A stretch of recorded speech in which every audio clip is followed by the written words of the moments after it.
অনুভূতি খুবই মানে মর্মাহত অবস্থায় আছি আর বিপজ্জনক অবস্থায় আছি, কারণ বিপদ আমার সামনে, আমি বিপদ নিয়ে খেলতেছি।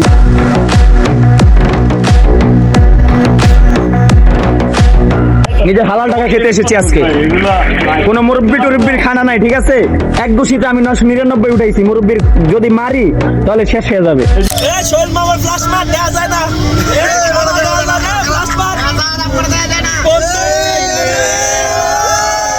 আসসালামু আলাইকুম গাইজ, সবাইকে স্বাগত জানাই আমার এই মাওয়া ব্লগে। অনেক দিন ধরে আসলে চিন্তা করতেছিলাম যে কোথাও যাওয়া দরকার, খেতে যাওয়ার জন্য দরকার। আজকে ছোট ভাই ব্রাদার, বড় ভাইরা, বন্ধু বান্ধব সবাই মিলে মাওয়াঘাট যাচ্ছে ইলিশ খাওয়ার উদ্দেশ্যে।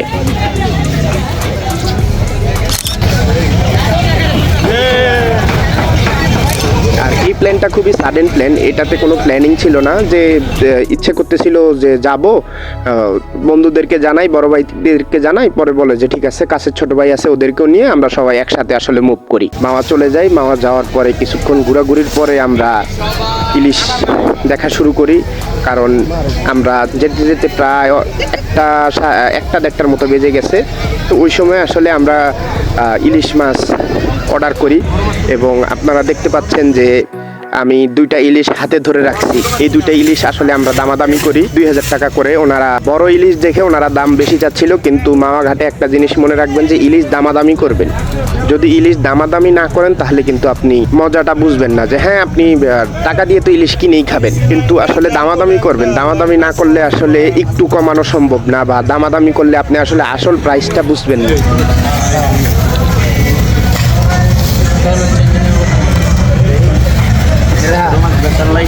দেন হচ্ছে যে আমরা দামাদামি করে ইলিশ পছন্দ হয়ে গেছে, এই যে ভাজার জন্য প্রস্তুতি নিচ্ছি।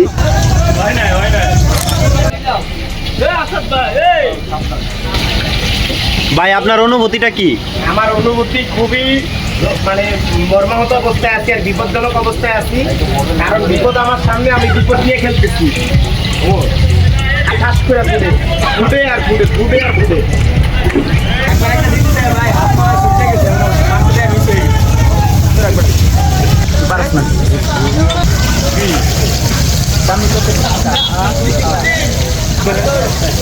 দেন হচ্ছে যে বিশেষ করে হচ্ছে যে এই প্ল্যানটা যেহেতু একটা সাডেন প্ল্যান, সবাই আসলে খুব ফুরফুরা মেজাজে ছিল আর আমরা এনজয় করতেছিলাম অনেক বেশি, একজন আরেকজনের সাথে দুষ্টামি করতেছিলাম। এখানে আসলে আমার বড় ভাইরাও আছে, আমার বন্ধু আছে এবং আমার সমবয়সী এবং ছোট ভাইরাও আছে। আমরা কোথায় এসেছি দেখতে হলে আমাদের ব্লগের সাথে যুক্ত থাকুন। আমাদের সাথে কে কে রয়েছে আমরা দেখাচ্ছি পর্যায়ক্রমে। আমার সাথে রয়েছে আমাদের নয়ন ভাই, দ্য বিগ হিটার, সাথে রয়েছেন সজীব, এপাশে রয়েছেন আমার বড় ভাই রিয়াজ ভাই, ইংরেজি ডিপার্টমেন্টের গর্ব, নিজের দিকে রয়েছেন ওমর হাওলাদার, প্রচুর হিটার ব্যাটসম্যান, এদিকে রয়েছে আসাদ ভাই, এদিকে রবিউল ভাই, আসিফ, জিয়া ভাই আমাদের আজকে রান্নার দায়িত্বে আছে। তারা খুবই ভালো রান্না করে এবং তারা কি আমরা লোক সংখ্যা বেশি ছিলাম, ওনারা আসলে চুলার কাছে আসার সুযোগই পায় নাই। আমরাই রান্না করেছি, শুধু কাটাটা ওনারা করেছে, আমরাই রান্না করেছি এবং আমরাই সার্ভ করেছি, কারণ আমরা আসছিলাম এখানে এনজয় করার জন্য এবং খাওয়ার জন্য। নিজের হালাল টাকা খেতে এসেছি আজকে, কোনো মুরব্বি টুরব্বির খানা নাই, ঠিক আছে? এক দোষীতে আমি 999 উঠাইছি, মুরব্বির যদি মারি তাহলে শেষ হয়ে যাবে। দেখেন কালারটা, দেখেন জোস একটা কালার আসছে, একদম অরিজিনাল অথেন্টিক। তো ওদের সাথে নিয়ে আসলে এই মাওয়া আসা এবং এই যে আমরা খেতে বসছি।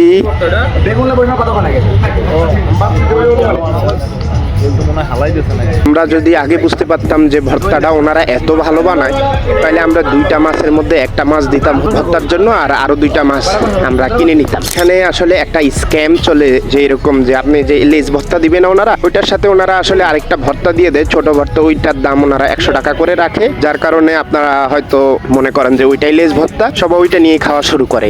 দোকানদাররা, মাওয়াঘাটে ইলিশের দোকানদাররা এটা তাদের কাস্টমারদের সাথে স্ক্যাম করে, যে তাদেরকে না বলে ছোট্ট একটা ভর্তা দিয়ে দেয়। খাওয়া শেষে মাওয়াঘাটে আমরা আড্ডা দেই, দেন হচ্ছে যে জানের আগে আমরা বের হয়ে যাই সেখান থেকে, কারণ সবার বাসা বাড়ি আসতে হবে।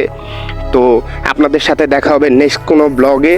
সবাই আমার জন্য দোয়া করবেন, আমার চ্যানেলটা সাবস্ক্রাইব করবেন এবং আমার পেজটা ফলো দিবেন আর আমার সাথে থাকবেন। সবাইকে অসংখ্য ধন্যবাদ।